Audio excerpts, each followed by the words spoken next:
साहिब बंदी। तो क्या कहते हैं नवल साहब, 258 नंबर वाणी है उनकी, राग आसावरी। कहते साधो भाई बेगम भेद लखाया, कि जो मैं तुम्हें भेद बताने जा रहा हूं वो बेगम, यानी उसको अगर तुमने समझ लिया तो सारे गम तुम्हारे जीवन के खत्म हो जाएंगे। तुम बेगम देश पहुंच जाओगे। और गम कौन सा लगा है हमें? जन्म मरण का गम है। ये सब खत्म हो जाएगा। कब होगा? अखंड अडोल डोलते नाही, निर्भय रहत अचाया, यानी वो अवस्था मिल जाएगी तुम्हें कि अब तुम अखंड हो जाओगे। अखंड अडोल, अब तुम डोलोगे नहीं इधर उधर, क्योंकि डोलने का काम है सुरत का, शब्द नहीं डोलता। शब्द तो अचल है। साहिब कहते हैं आवे ना जावे जन्मे नहीं मरे, सो निज पीव हमारा हो। हमारा वो पीव आत्मदेव अडोल है, अचल है। इसी को गरीबदास जी बोला, सतगुरु के लक्षण कहूं अचल विहंगम चाल, और हमें मरापुर ले गया ज्ञान शब्द सरघाल।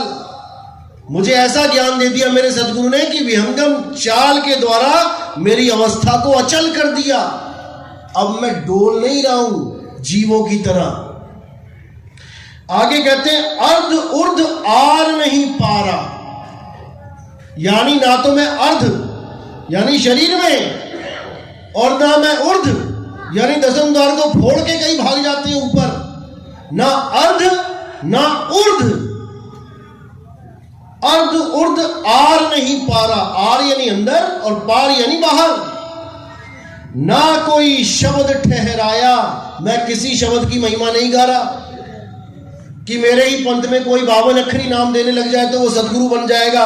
शब्द का खंडन कर रहे हैं साहिब। आगे देखो क्या लिखा है, रैन दिवस चंदा भी नाही, ना कोई अधर कहाया।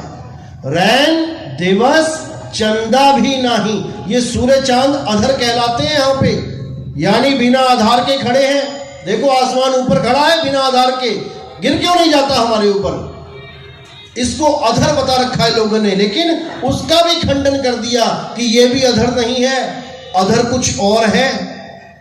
आगे कहते हैं स्वर अक्षर को उत्पत्त नाही। ये स्वर अक्षर क्या है? ये स्वर व्यंजन है। कि इन अक्षरों की भी बात मत कर देना कि नवल दास इन अक्षरों का गुलाम है, हिंदी पंजाबी अक्षरों का गुलाम है। मैं तब की बात कर रहा हूं जब ये अक्षर की भी उत्पत्ति नहीं हुई थी, जब ये 52 अक्षर नहीं थे। मैं उस अगम की बात कर रहा हूं। स्वर अक्षर को उत्पत्त नाही, अनामी अक्षर धाया।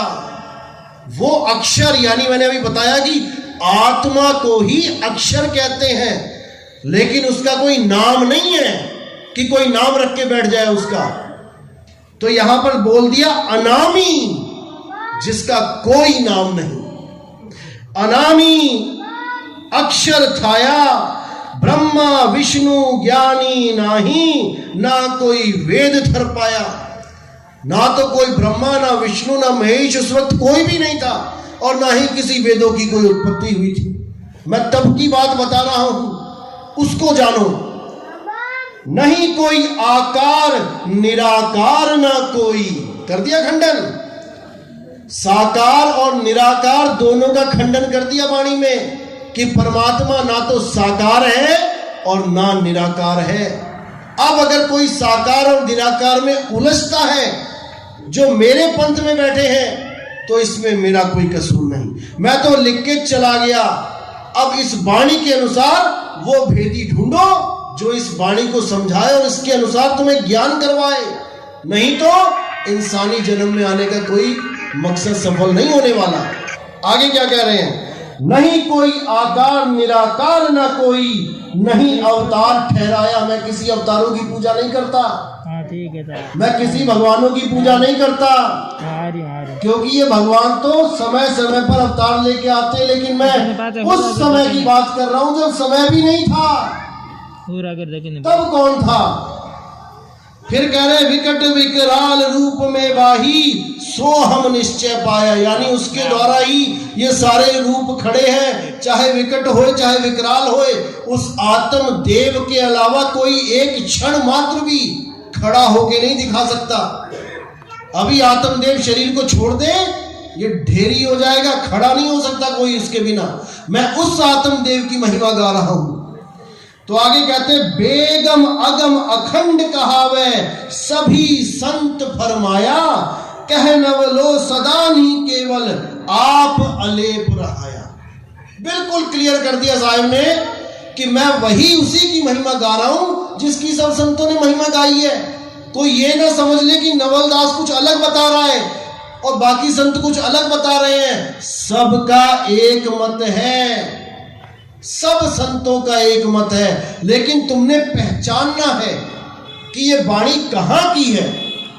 अपने अपने लेवल पे सब संत एक सी ही वाणी लिखते हैं, लेकिन लेवल आपने पहचानना है अपने संत का कि जीव को परमात्मा बता दिया या ब्रह्म की साधना करवा दी या उस पार ब्रह्म परमात्मा जो हमारा ही आत्म स्वरूप है उसका लखाव करा दिया। इसीलिए कबीर साहब ने बोला है सत्य स्वरूपी नाम साहिब का सो निज नाम हमारा। मेरा और परमात्मा के अलग अलग दो नाम नहीं है, मेरा और परमात्मा का स्वरूप एक है। इसीलिए रविदास जी ने बोला तो ही मोही मोही तो ही अंतर कैसा। कोई अंतर नहीं बचेगा जब आपको भेदी गुरु मिल जाएगा, जो आपको इन 52 अक्षरी रूपी काल जाल से निकाल के उस आत्म ज्ञान का लखाव करा देगा, तब आपका ये जन्म सफल होगा।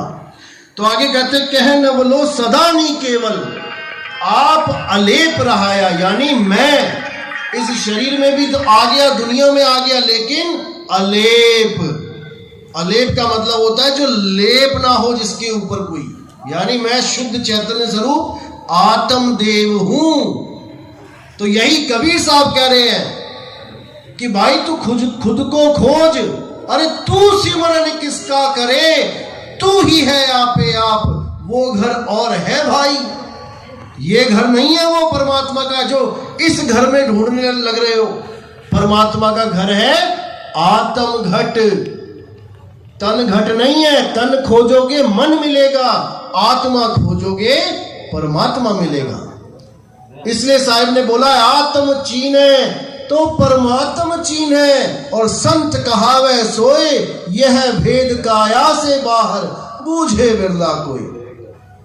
तो इसी को समझना है, तन घट, मन घट, आत्म घट, इन 3 घटों को पहचान लो, सारी कहानी समझ में आ जाएगी कि हम फंसे कहां हैं। तन घट साकार है, मन घट निराकार है, साकार निराकार दोनों से परे पूर्ण करतार है। वही परमपिता परमात्मा हमारा आत्म स्वरूप है, उसी की महिमा गाते हैं। तो यही वाणी पे विराम।